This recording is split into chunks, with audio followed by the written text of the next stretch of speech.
Hello students, welcome to my channel Roots of Economics.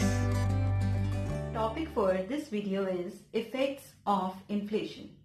Students, we have already done the meaning and the types of inflation, difference between cost push and demand pull inflation, and we have also covered the causes of inflation. So now comes the effects of inflation. कि inflation economy में आ गई है, क्या उसके कारण थे, किस तरीके की आई है, लेकिन अब उससे फाइनली हमारी इकोनॉमी को क्या इफेक्ट होगा। तो इस इफेक्ट्स वाले टॉपिक को हम दो पार्ट्स में डिवाइड कर रहे हैं, इफेक्ट्स ऑन प्रोडक्शन और second effects on distribution of income.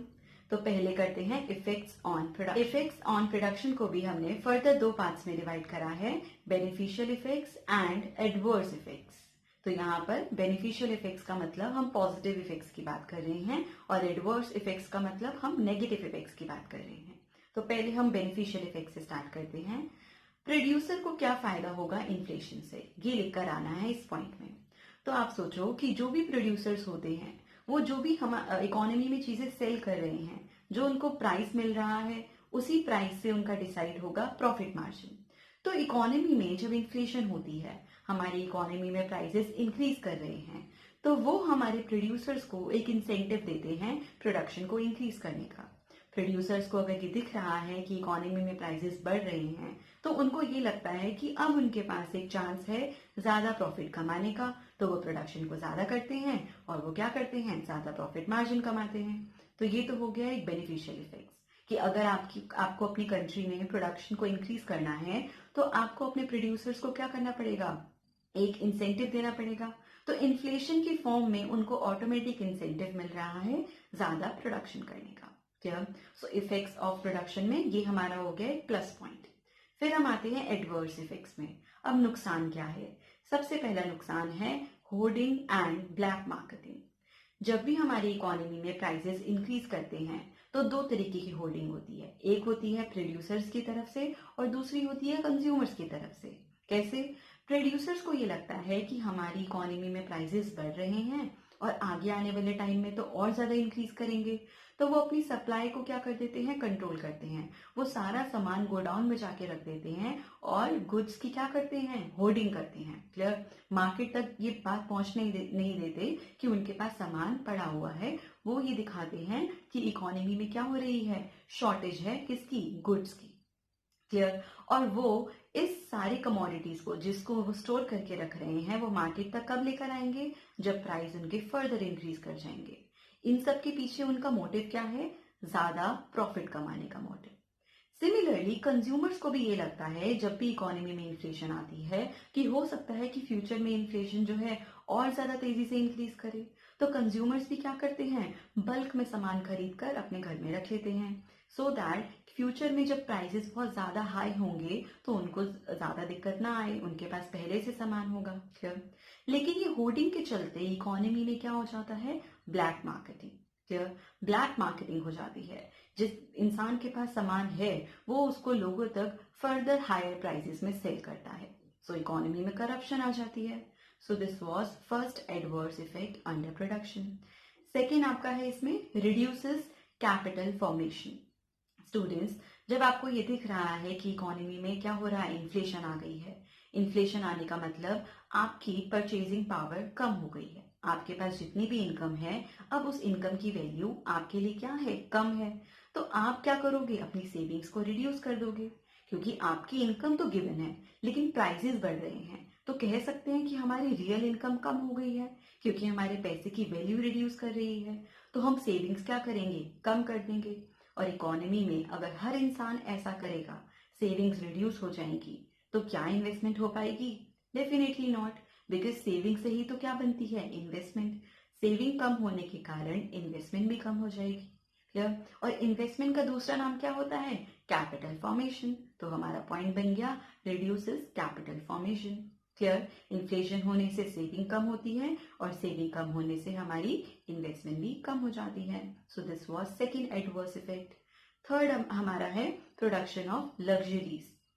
जब हमारे प्रोड्यूसर्स को दिख रहा है कि इकोनॉमी में इन्फ्लेशन हो रही है, तो वो कोशिश करते हैं कि वो लग्जूरियस प्रोडक्ट्स की प्रोडक्शन को इंक्रीज कर दें, क्योंकि जितने भी प्रोडक्ट्स हमारे लग्जरी कैटेगरी में लाया करते हैं उनके प्राइसेस पहले से ही क्या होते हैं, काफी हाई होते हैं, उनकी मार्केट वैल्यू ज्यादा होती है। तो उनको ये लगता है कि असेंशियल कमोडिटीज पर प्रोड्यूस करके तो कोई प्रॉफिट मार्जिन इतना इंक्रीज नहीं होगा, लेट्स प्रोड्यूस लग्जूरियस गुड्स। तो यहाँ पे हमारी क्या हो जाती है, प्रोडक्शन ऑफ लग्जरीज एक्सपैंड कर जाती है। Clear? Which is in a way good for the economy. जिसको लग्जूरियस गुड्स चाहिए उनके लिए तो अच्छा है, लेकिन असेंशियल कमोडिटीज से जो आप डाइवर्ट कर रहे हो अपने रिसोर्सेज को टुवर्ड्स लग्जूरियस गुड्स, वो प्रॉब्लम क्रिएट करेगा।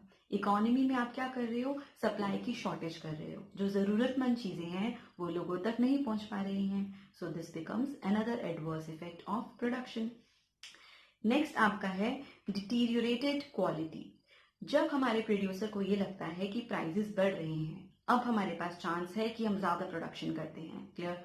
वो प्रोडक्शन करने की रेस में इस तरीके से लग जाते हैं कि वो हमारे जो कमोडिटीज हम तक सप्लाई कर रहे हैं उसकी क्वालिटी को इग्नोर कर देते हैं, और हमारी क्वालिटी ऑफ गुड्स क्या कर जाते हैं, डिटीरियोरेट हो जाते हैं, मतलब खराब हो जाते हैं। खराब क्वालिटी की गुड्स हम तक पहुंचाए जाते हैं। क्यों? जस्ट बिकॉज उनको लगता है, हमारे प्रोड्यूसर्स को ये लगता है कि उनका प्रॉफिट मार्जिन क्या है, इंक्रीज कर रहा है, तो वो क्वालिटी में सेक्रीफाइस करते हैं। So these were the effects of production. Clear है? नेक्स्ट हम बात करेंगे effects on distribution of income. Distribution of income क्या होता है स्टूडेंट्स? इनकम का मतलब जीडीपी। क्लियर? जीडीपी हमारी इकोनॉमी में किस तरीके से डिस्ट्रीब्यूट हो रखी है। क्या हमारी इकोनॉमी में जीडीपी इक्वल डिस्ट्रीब्यूट होती है? नहीं। अगर इक्वल डिस्ट्रीब्यूशन होती तो कोई भी इंसान पुअर या रिच नहीं होता, हर इंसान की इनकम सेम होती और हम एक पैरेलल लाइन पर होते। क्लियर? लेकिन यहाँ पे हमारी डिस्ट्रीब्यूशन ऑफ इनकम इकोनॉमी में अनइक्वल होती है, तभी हमारी दो कैटेगरीज बनती हैं, रिच एंड द पुअर। पहले डिस्ट्रीब्यूशन ऑफ इनकम का मतलब आपको समझ में आ गया। अब हम बात करते हैं कि इन्फ्लेशन से डिस्ट्रीब्यूशन ऑफ इनकम पे क्या फर्क पड़ता है। क्लियर? तो यहाँ पे भी हम पहले पढ़ेंगे beneficial effects, that means the positive effects. इसमें पहला पॉइंट आपका है बिजनेसमैन एंड रिच क्लासेस।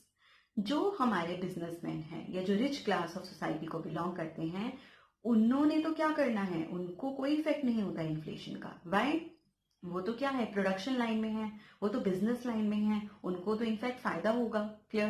तो यहाँ पे ये हमारा बेनिफिशियल इफेक्ट हो गया, किसके लिए, रिच क्लासेस के लिए या हमारे बिजनेसमैन के लिए। क्लियर है? सो डिस्ट्रीब्यूशन ऑफ इनकम, तो डिस्ट्रीब्यूशन ऑफ इनकम में रिच सेक्शन को फायदा हुआ, किस फॉर्म में, क्योंकि उनको इन्फ्लेशन ने कोई भी इफेक्ट नहीं करा। इनफैक्ट उनके लिए तो वो पॉजिटिव चीज है, क्योंकि वो प्रोडक्शन को बढ़ाएंगे और प्रॉफिट कमाएंगे। सेकेंड हमारा बेनिफिशियल इफेक्ट है डेटर्स। डेटर्स कौन होते हैं, यहाँ पे हम एग्जाम्पल से समझते हैं। मान लो कि एक पर्सन एक्स, उसने एक लोन लिया है, किससे, पर्सन बी से। क्लियर? पर्सन एक्स ने लोन लिया है पर्सन बी से।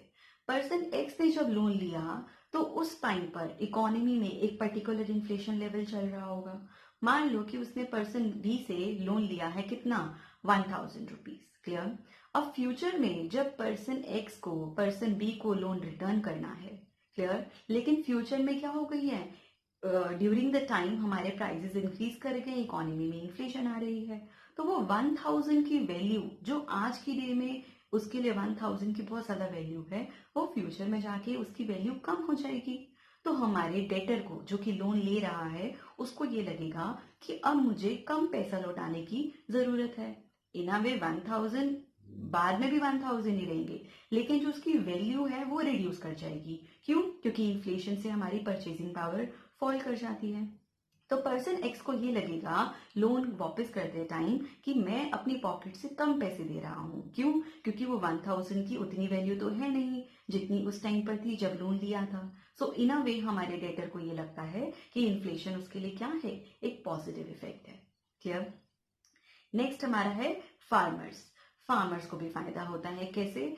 फार्मर्स जब खेती करते हैं, जब वो क्रॉप्स को सो कर रहे हैं और फाइनली जब उनकी प्रोडक्शन तैयार हो जाती है और क्रॉप्स मार्केट में जाती हैं सेल होने के लिए, इन दो चीजों के बीच में एक टाइम लैग होता है, एक टाइम पीरियड होता है। क्लियर? तो फार्मर्स ने जो भी रॉ मटेरियल परचेज करा, फर्टिलाइजर्स लगाए, जितने भी इनपुट कॉस्ट इनकर करी, वो आज के डे में करी।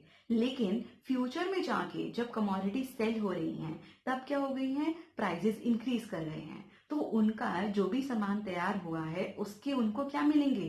ज्यादा प्राइसेस मिलेंगे। क्लियर? तो वो टाइम गैप होने की वजह से उनकी कॉस्ट ऑफ प्रोडक्शन तो कम थी, लेकिन फाइनल हमारी जो क्रॉप्स हैं वो हमारी महंगे में बिक रही हैं। तो हमारे फार्मर्स का जो नेट प्रॉफिट है वो ज्यादा हो जाएगा। So this becomes another beneficial effect with respect to the farmers. अब हम बात करते हैं एडवर्स इफेक्ट्स की। एडवर्स इफेक्ट्स में सबसे पहले हमारा आता है क्रेडिटर्स। क्रेडिटर्स कौन था? मिस्टर बी, ठीक है, जिसने लोन दिया था मिस्टर एक्स को। मिस्टर बी ने लोन दिया था 1000 का, ठीक है, लेकिन जब उसको वापस मिला लोन का अमाउंट मिस्टर एक्स से, तो मिला तो 1000, लेकिन उस 1000 की वैल्यू कितनी हो गई? Comparatively less. क्यों? क्योंकि इकोनॉमी में इन्फ्लेशन आ गई है। तो मिस्टर बी को ये लगेगा कि उसने क्या इनकर करा है? उसने लॉस इनकर करा है। सो मिस्टर बी को हुआ नुकसान, और मिस्टर बी कौन था? हमारा creditor. So this becomes the adverse effect of inflation. Second आपका है वेज और सैलरी अर्नर्स, जो कि हमारे लोग रोज सैलरी कमाते हैं, या जो हमारे वेज अर्नर्स हैं, क्लियर, जो वेजेस से अपनी जिंदगी गुजारते हैं, तो उनकी वेजेस तो इंक्रीज नहीं होती ना जब प्राइसेस में इंक्रीज आता है। शॉर्ट टर्म में तो डेफिनेटली नहीं होता। प्राइसेस इंक्रीज कर रहे हैं, उनको उसी इनकम के साथ अपनी डे टू डे लाइफ को चलाना है, तो उनको क्या लगता है कि उनकी परचेजिंग पावर कम हो रही है और उनको नुकसान हो रहा है बिकॉज ऑफ इन्फ्लेशन। नेक्स्ट हमारा है कंज्यूमर्स। कंज्यूमर्स को भी नुकसान होगा। क्यों? क्योंकि कंज्यूमर्स तो कमोडिटी परचेज कर रहा है, उसको प्रोड्यूसर के प्रॉफिट से कोई लेना देना नहीं है। प्राइसेस इंक्रीज होगा तो उसको जितनी भी कमोडिटीज हैं वो महंगी मिलेंगी, तो इसका मतलब उसको नुकसान होगा, वो कम क्या करेगा? कमोडिटीज परचेज करेगा। So with this we have completed the entire effects of inflation. Students, inflation वाले चैप्टर में आपका एक लास्ट टॉपिक बचा है जो कहता है what are the measures to correct inflation, कि इन्फ्लेशन को करेक्ट कैसे किया जाए, कौन कौन से मेजर्स आप अडॉप्ट कर सकते हो। इस टॉपिक को हम बाद में करेंगे जब हम फिस्कल पॉलिसी और मॉनेटरी पॉलिसी का बेसिक समझ लेंगे। Then we will come back to this topic कि हम इन्फ्लेशन को कैसे कंट्रोल करते हैं। Till then, students, please revise from this videos and I wish you a very happy learning.